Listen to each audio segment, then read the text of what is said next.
Hello everyone, how's it going? Angel from WMA here, and today we have another video. And today one's gonna be a little more exciting than yesterday's. Yesterday's I just wanted to share a personal experience. Hope you guys enjoyed it. But today we're gonna talk about the top 5 fighters of the year. This is a highly debatable topic. A lot of people have different criteria, but of course this is my channel, so I'm gonna do whatever I want. Feel free to disagree with me in the comments. Follow me, give me the engagement. If you guys agree with me, give me a quick like, subscribe. But enough said, let's get started with today's video. So honorable mentions, just because there's so many people, I could not mention my boy Diego. So Diego Lopez has had quite a year for himself, undefeated this year.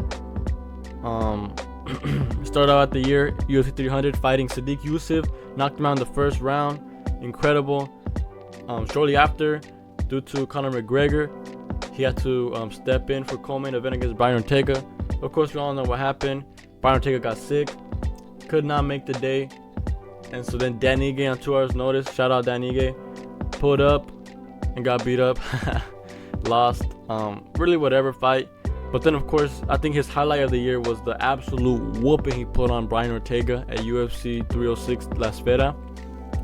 Incredible, like I've never seen such a one-sided beatdown. It was kind of sad, but bro's in the top 3 now.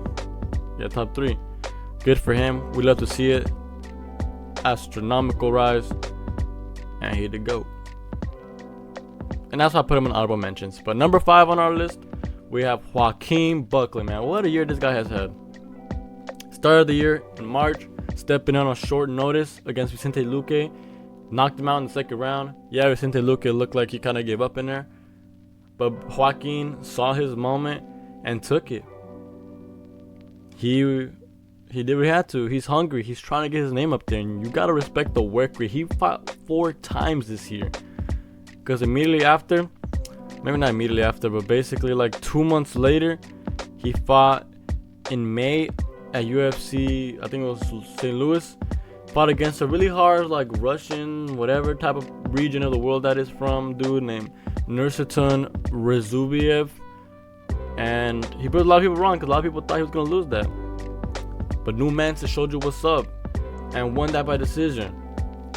The performance, he begged for this. I think they gave him an easy, he gave him a hard matchup. Maybe they're trying to big up the other guy.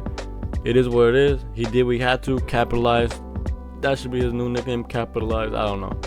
But he came back later, a couple months, in October against Stephen Wonder Thompson.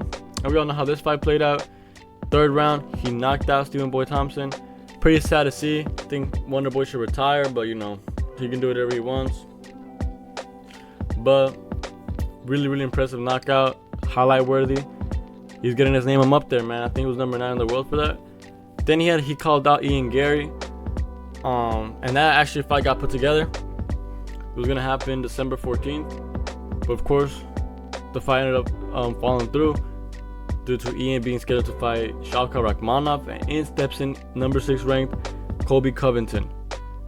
And it was a pretty fun scrap. Hakim Buckley was obviously more devastating. He cut Colby, had him hurt, like maybe a little bit. I don't remember if he actually had him hurt. I remember he slipped.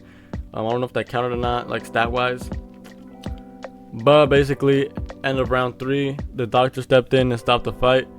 Not the way that anyone wants to win, but it still counts as a TKO for Joaquin. And he had 3 KOs this year now. 3 KOs against top-ranking opponents. Quite a year for the up-and-comer, and hopefully 2025 has a lot of stuff for him.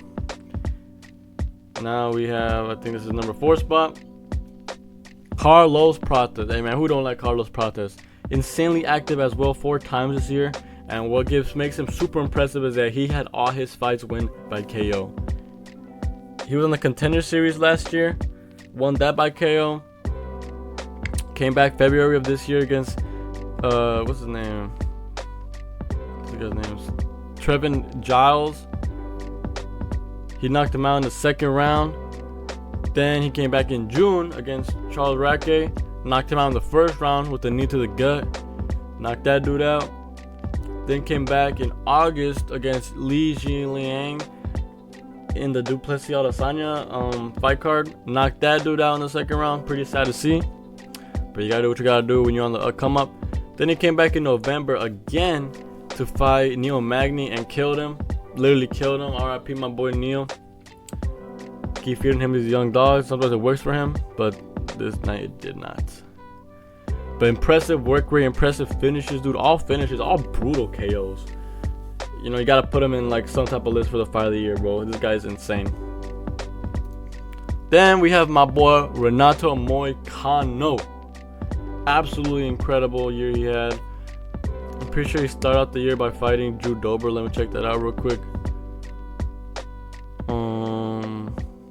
Yeah, in February he fought Drew Dober on the fight night, Delite versus Imamov, and it was a decision. But a lot of people thought he was gonna lose that, including me. I thought he was gonna get cooked. He didn't. He locked in. He strapped his boots in. Then he came back in April for UFC 300 against Jalen Turner. I thought he was gonna get cooked there. He didn't. He almost did, but Jalen Turner low-key fumbled, and it's kind of the saddest story of the year, in my opinion, Jalen Turner's fumble, because then Renato Moicano turned around and finished him on the ground. He kind of gave up, to be honest, but like he probably would have finished him nonetheless. But I don't know, the shots that he was giving, Jalen didn't look that bad, but bro gave up. But the shots that did look bad was when he fought BSD in what was it, September. This one, I actually thought that he was gonna lose. I thought he was gonna lose every single fight, and he won them, dude. Absolutely incredible. He's won every single one of them.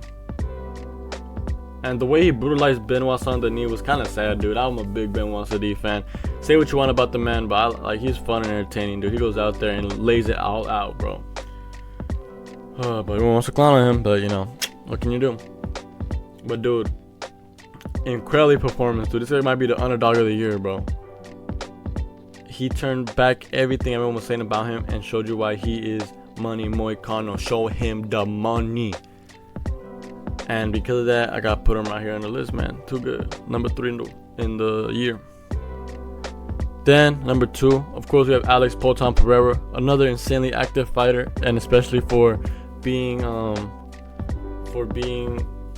a champion.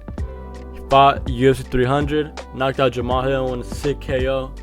Then he was chilling for a little bit, came back on short notice, like 2-week notice, to replace Conor McGregor.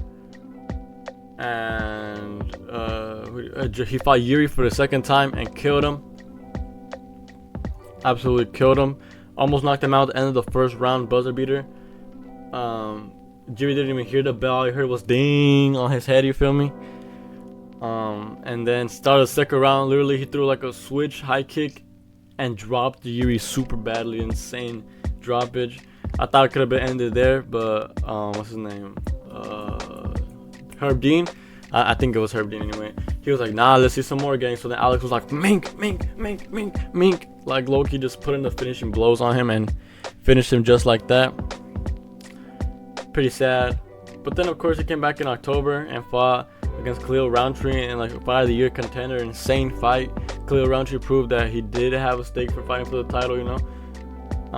And Alex was getting cooked for the few rounds, but then he like came back and knocked Khalil Roundtree out with some body shots, just broke him systemically. For his work rate, he has to be number 2. The only reason he's number 1 is because he didn't fight the highest quality opponents that I think he could have. I think he would be number 1 in the world if he would have beaten Magomed Ankalaev this year.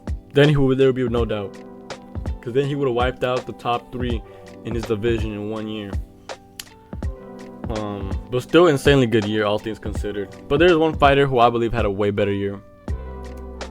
Iliad the Matador Toria. Y'all might disagree with me, but you can either have, I think ironically, Jamal Hill had it best when he was like quantity over quality. You can have like Jamal Hill, like good fighter in all sense, former champion. Yuri Prochazka, good fighter, former champion, you know, not too crazy about them. And then number 8 ranked Khalil. It's like you have these super high things that bring up the average, and then Khalil that kind of sinks it back down. Nothing against Khalil, but you know, he just hasn't proven himself, in my opinion, at light heavyweight yet. If he would have beaten Jamal Hill, then yeah, I think he would have had a pretty good year. But we have that compared to knocking out back to back two of the greatest featherweights to ever live. Alexander Volkanovski. Everyone was talking about that he's the featherweight GOAT this, featherweight GOAT that. The only other person who was in that conversation was Max Holloway. And the only reason why he fell out of the conversation was because Volk beat him 3 times. If it wasn't for Volk, Max Holloway would have been the GOAT. But then February comes around, Iliad Toria comes out, knocks out Volkanovski brutally, becomes the champ. UFC 300 happens. Everyone's like, damn, but we gotta see this fight with Max Holloway. It takes a little bit too long to happen in my opinion. But October comes around, Iliad knocks him out. First person to knock him out ever. He's been stunned here and there, but he hurt him bad, dude. It's like, I think it was with the right hand. He made Max Holloway's brain lag. He was like, boom to the cage. Iliad's like, bam, bam, bam, bam, bam, bam. Max Holloway circles out. Iliad chases. They get another boxing combination. Mink knocks him to the ground, and that's all she wrote. Incredibly impressive year to knock out 2 of the greatest fighters to ever do it at that division. I honestly don't know why there's a debate and why they don't give it to Iliad. I think Iliad just has a lot of hate around him because of the way he acts and the way he does. And I am personally biased because I do think that this guy is one of the greatest fighters in the UFC right now. Has the potential to be one of the greatest ever. I do give him a fair shot against Makhachev. I am not one of those people who what's it called, who hates him for his like flamboyant nature. This is a sport, but this is also entertainment. We're paying for these pay-per-views. We're paying to go see the tickets. I'd rather go watch Iliad Toria fight and put on a show and sell the show with this trash talk, this and that, than I don't know. I don't want to throw Max Holloway under the bridge, but we'll see Saturday night. You know, like, it's just like, why we hate on that, dude? It makes this shit more fun, dude. We beg for stuff like this, and when we have it, like, we complain. We are one of the most decisive, like, communities in the world. But Iliad Toria is my fight of the year. If you guys agree with me, let me know. If you guys are new around here, be sure to subscribe. I'll catch you guys in the next one. Peace.